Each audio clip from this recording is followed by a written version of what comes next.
Hi everybody, Mac McKinnon here with Flyover Data. Okay, case study time, kind of putting together a bunch of tools to see the real power of what a drone scan can help you with. So let's say, for example, you are a project manager, you have just finished construction on this nice new building, and ownership calls and they say, hey, great news, we got a tenant. They need a couple of things, can you price it for us? And they send you this plan. So they've drawn a demising wall here, they've drawn an up panel and a second panel. Not that big of a deal, although there's actually quite a bit here. So how can a drone scan be of help? Well, let's see. The first thing we're going to do is take that file and we're going to throw it on here as an overlay so we can actually see on the building where exactly they want this wall. Now, let's use our measurement tool to quickly see how long this wall is, where they've drawn it. So double click to finish. Each point will continue that measurement. So I just sketched out 532 feet. So right there, you know, if you've got 1 hour rated wall and they want it to come up to the roof deck, you've got an idea of how long your wall needs to be. Next thing we might want to know is how high is this wall? So we roll into 3D, we pick our height tool. Let's pick inside this bay door about where the floor is, and we can pull away. So what this is doing is it's giving us the variance on the Z between those 2 points. So between the door and where I'm rolling across on the rooftop, you can see it's about 39, I'm going to call it 40 feet on the edge here, and it peaks in the middle at about 43.5. So your wall is going to have an average in there, but at least you've got an idea in terms of general square footage, not just linear feet. Okay, so let's just say, for example, panel 1. They want this pulled off the SES panel to the demising wall over to the new panel. We have a pretty quick run of 450 feet. So you know if you're going to do a run in the ceiling, that's a rough budget number. Let's look at panel number 2. Let's say, for example, that panel number 2, they actually want to run through conduit that's existing underground. That raises some interesting questions, like, do we have the conduit underground? Where is it? How long is it? How much wire do we need to get from the SES to the new panel? Well, let's go back in time. We're going to look at the scan that was done right before the floor was poured, and we can see the underground conduits are there. So we're going to turn on the demo plan again. We've got a rough idea of where these panels are going, and panel 2 looks like it lines up really nicely with this northern run of conduit. So we can zoom in here, and on the first question, let's just say that we want to know that there's enough conduit to pull through. Well, we can load up our handy counter tool, and each time I click here, it's recording, and it's just adding these up. So I'm clicking on the conduits, and right there, I have counted 8 conduits. Now, if I back up, we can see that half these conduits run north. We've got 4 there, and 4 on the south. So if you know that you've got existing panels that are here and you've used 3 conduit pulls, you know that indeed you've got a 4th one left. So that's good news. Next question is, how much wire do you need to make it from this SES panel through this conduit one? Well, you can look at electric plans, but that's not probably going to give you an exact idea of where these things were buried. So I would argue that this is a better way to do it. Come into your drone scan and actually measure out. So 696 feet of run of whatever gauge wire you need to get from the SES to your new panel. Now, clearly you're going to need a little bit of fudge room to get down there and across and then back up, but better than just roughing it out via the length of the building. So let's up the ante a little bit here and say that for whatever reason they come back and they say, well, panel 1, we don't want to pull above the ceiling for aesthetic purposes and we want to use the conduit that's underground. Okay, so that raises a few questions like where exactly is the conduit underground and where are we going to intercept it?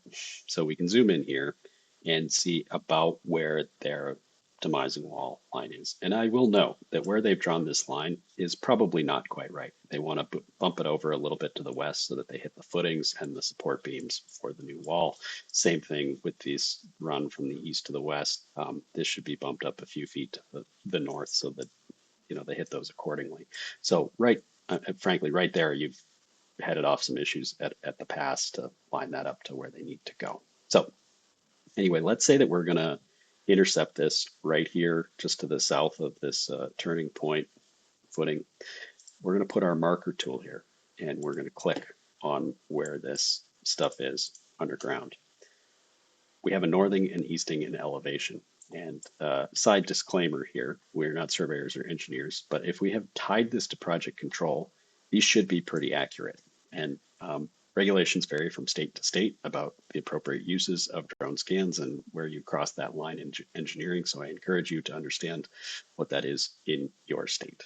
But all that said, this should be within about 1/10 of a foot. And this measurement should tie out to what you've had done with your project survey. So you have a location of where this stuff is underground. Another question might be, how far underground is it? Well, again, we can roll into our 3D model here. This footing next to these pipes is the one that we wanted to hit. So we're going to use our height tool. We're going to click on the top of the footing and pull away. And you can see there that these pipes are buried. The top of the pipe is 1.5 feet below that footing. So if you wanted to go forward a little bit and just make sure that you could still see that footing, even after the finished floor is poured, you certainly can. There it is. So if you're going to send somebody out to dig, you've got a reference point and how deep they're digging. Okay, so what all did we just do there? Well, we were able to visualize where this wall is going. Throughout the course of this process, we realized that this wall is probably not in the best place. It needs to shift over a little bit and up a little bit so that it hits the footings. That's helpful. We were able to take some measurements of the wall for pricing purposes. So you can come back here and see your demising wall, how long it is. We were able to get an idea of how high that roof line is, and as it slopes in the middle and goes down on the side, so you know exactly how much wall you're going to need. We were able to look at panel 1, and we were able to do a pull from the SES panel across the ceiling into this new panel. We were able to look at the underground pull that's going to panel 2. We were able to roll back time before the floor got poured to see exactly where those conduits run, to see that we needed 692 feet of whatever gauge wire you need to make that run work. Helpful. We were also able to deal with the wildcard issue of switching from an overhead conduit run to back underground. And with that, we've got our dig location with northing and easting and elevation. You can also take a measurement and be like, hey, this is 260 feet from the west wall and it's 260 feet from the north wall. And then somebody has a pretty good idea of where they're digging.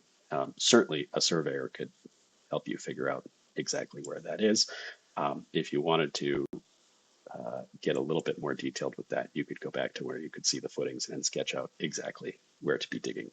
Furthermore, we were able to roll back into 3D and say that the conduits were 1.5 feet below the ground. Lastly, we were able to count the conduits and where exactly they're running. We can see that we got 4 running to the north and 4 running to the south. So could you have done this with, some existing overlay software where you're just running through plans? Yeah, you probably could. But what you're lacking is what actually happened on the site.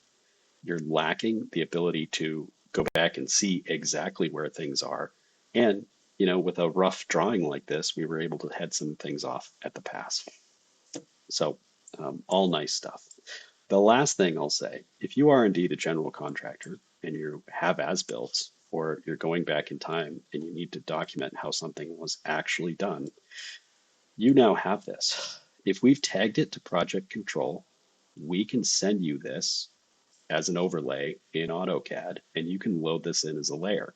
Each pixel here contains an X, Y, and Z. So if you wanted to as-built this, here's your layer. You go in, you pick a line, you draw the conduit, you click across. That is your as-built within about 1/10 of a foot of where it sits in reality, full length. And with your drone scan, it's effectively done through the project. And, just, I guess, one extra tool to highlight. This is kind of a weird thing I just noticed as I was clicking through here. We're going to use our photo inspect tool. We're going to look at this pipe. We're going to pull up the actual drone photo of this pipe and zoom in on it. You can see that the second pipe here, for some reason, jumps over all the rest and then runs to the south. So, I guess if you were going to be a logical character and you're thinking like, okay, I've got 8 pipes, they're probably the first 4 are going to the north and the second 4 are going to the south.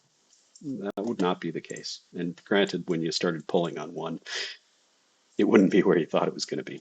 But just the point is the visual of this is just a really powerful record tool. So sorry for nerding out on the functionality here, but here we are. Thanks for listening. More to come. See ya.